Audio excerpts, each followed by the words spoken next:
இறைவன் வழிபாடு உண்டு, குலதெய்வம் உண்டு, இஷ்ட தெய்வம் உண்டு, உபாசன தெய்வம் உண்டு. இதுல சித்தர் எந்த அளவுக்கு சிறப்பு வரார்ன்னா, இறைவனுக்கும் நம்மளுக்கும் தொடர்பு அதிகமா ஏற்படுத்துறது சித்தர்கள் தான் முழு காரணமா இருக்காங்க. இப்ப பார்த்தீங்கன்னா, அவங்க மருத்துவ முறைகள் சித்தர்கள் வாயிலா தான் நமக்கு வந்திருக்கு.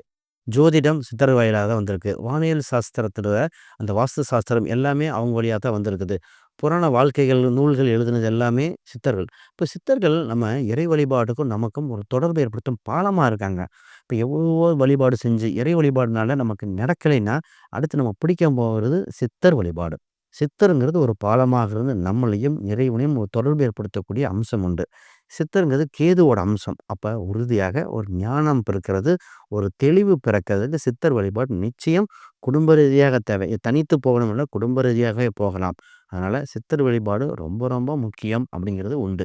அது ஒவ்வொரு ராசிக்குமே ஒரு சித்தர் இருக்காங்கிறது தான் இங்க சிறப்பான விஷயம்.